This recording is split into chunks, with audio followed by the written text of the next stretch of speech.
One winning ticket sold in $1 billion Mega Millions jackpot. The Mega Millions jackpot has grown for more than 4 months without a winner, leading to Friday's $1 billion drawing. Author Scott McFetridge, Associated Press. Published 1:17 a.m. Eastern Standard Time, January 23, 2021. Updated 1:17 a.m. Eastern Standard Time, January 23, 2021. Des Moines, Iowa. Someone who bought a Mega Millions ticket was the lone winner of the $1 billion jackpot Friday night, making it the third largest lottery prize in U.S. history. The drawing came after more than 4 months without a winner thanks to bad luck, poor odds, and reduced play, partially blamed on the coronavirus pandemic. The winning numbers were 4, 2, 6, 4, 2, 5, 0, 6, 0, and the Mega Ball was 24. The Mega Millions website posted that one ticket sold in Michigan matched all 6 numbers. 10 tickets had the first 5 numbers but not the Mega Ball, paying out $1 million. 2 tickets paid out $2 million thanks to the Megaplayer of 2x. It's only the third time a lottery jackpot has grown so large, but much has changed since the last time such a big prize was up for grabs in 2018.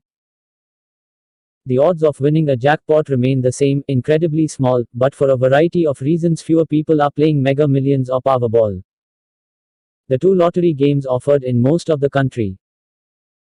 And even as the huge Mega Millions prize and a $731.1 million Powerball jackpot won Wednesday by a single ticket sold in Maryland have juiced sales for the games, Maryland Lottery Director Gordon Miedenecker noted. "We are not out of the woods yet." Miedenecker acknowledged sales were dramatically lower before the pandemic, and they tanked even further in the spring and summer. After a peak in October 2018, Miedenecker said sales of the big lottery games dropped about 50%, prompting talk among lottery officials about jackpot fatigue. Sales of Mega Millions and Powerball continued to decline after the virus hit, along with other lottery games. But while scratch tickets and other instant games rebounded strongly later in the year, national game sales remained moribund. In response to falling sales, officials updated the national games to reduce starting jackpots from $40 million to $20 million and changed rules about guaranteed minimum increases between drawings.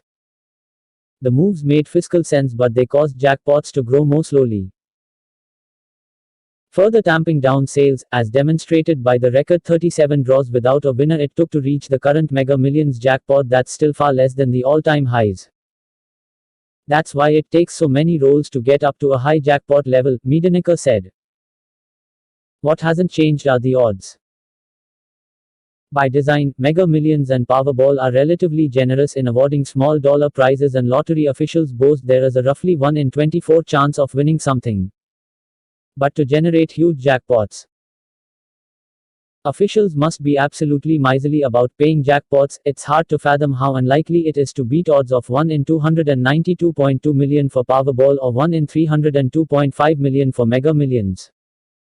To get a sense of your chances, Stephen Bleller, a mathematics and statistics professor at Portland State University, said people should imagine a swimming pool 40 feet, 12.2 meters wide, 120 feet, 36.6 meters long, and 5 feet, 1.5 meters deep, filled to the brim with M&Ms, only one of which is green.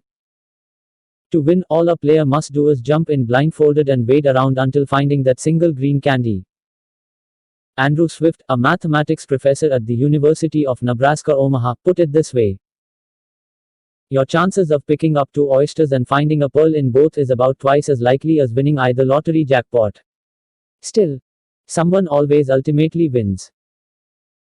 And it happened again after Wednesday night's Powerball drawing, when a single ticket sold at a convenience store in the small community of Lonaconning, Maryland, hit all 6 numbers. The winner can take a $716.30 annuity paid over 30 years or a cash prize of $546.8 million. What comes next is unclear. Some states are banking on growth in online games.